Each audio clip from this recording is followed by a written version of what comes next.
Hello बच्चों, let's read this question. So the question here is, derive an expression for the work done by a body against friction when it moves on a horizontal surface. So basically हमें work done निकालना है against friction.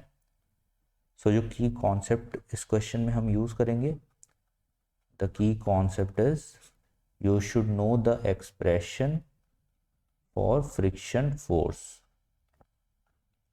and you should also know the expression for work, right? तो question में हमें क्या derive करना है. Let's say ये आपका कोई ब्लॉक है और ये ऐसे हॉरिजॉन्टल सरफेस पे मूवमेंट कर रहा है और ये अपने राइट हैंड साइड की तरफ मूव कर रहा है अगर, तो कुछ टाइम बाद क्या होगा, ये इस प्लेस पे आ जाएगा और इसने जो डिस्प्लेसमेंट कवर की, let's say this displacement is S.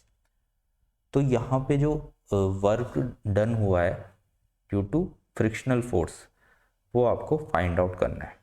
तो चलो यहाँ पे अगर हम फ्रिक्शन फोर्स ड्रॉ करें इस बॉडी के लिए, तो उसकी डायरेक्शन क्या होगी. फ्रिक्शन हमेशा मोशन के अपोजिट डायरेक्शन में लगेगा. So this is the friction force, right. This will be the friction force. और जो आपका डिस्प्लेसमेंट वेक्टर है वो फॉरवर्ड डायरेक्शन में यहाँ पे होगा. This is in forward direction, ठीक है. This is your vector S, this is your vector F, okay.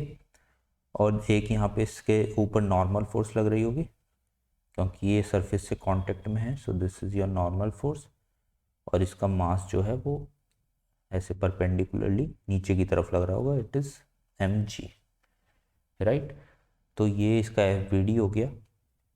और हम जानते हैं कि जो आपका वर्क डन होता है, वर्क डन कितना होता है, it is force into displacement. तो फोर्स है यहाँ पे फ्रिक्शन फोर्स डॉट एस. तो ये डॉट प्रोडक्ट होता है इन दोनों का, डिस्प्लेसमेंट और फोर्स का. इसको अगर हम सही से लिखें तो F into S into cos theta.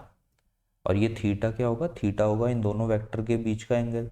तो अगर आपका फ्रिक्शन फोर्स पीछे की तरफ लग रही है, डिस्प्लेसमेंट आगे की तरफ लग रहा है, ठीक है, तो इन दोनों के बीच का ये जो एंगल है, this angle is 180 degree, right. तो ये आपका कितना हो जाएगा, कॉस 180 डिग्री. तो आपका जो वर्क डन यहाँ से आ जाएगा, this is F into S. Cos 180 होता है आपका 1, तो 1 भी माइनस का, तो दिस इज -1.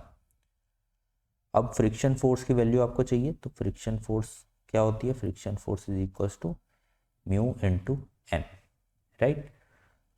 और क्योंकि एन यहाँ पे किसको बैलेंस कर रहा है, एम जी को बैलेंस कर रहा है, तो एन की जगह हम एम जी भी पुट कर सकते हैं.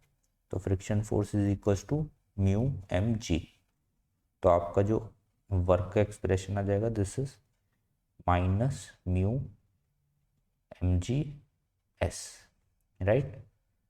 So this will be the expression for work done.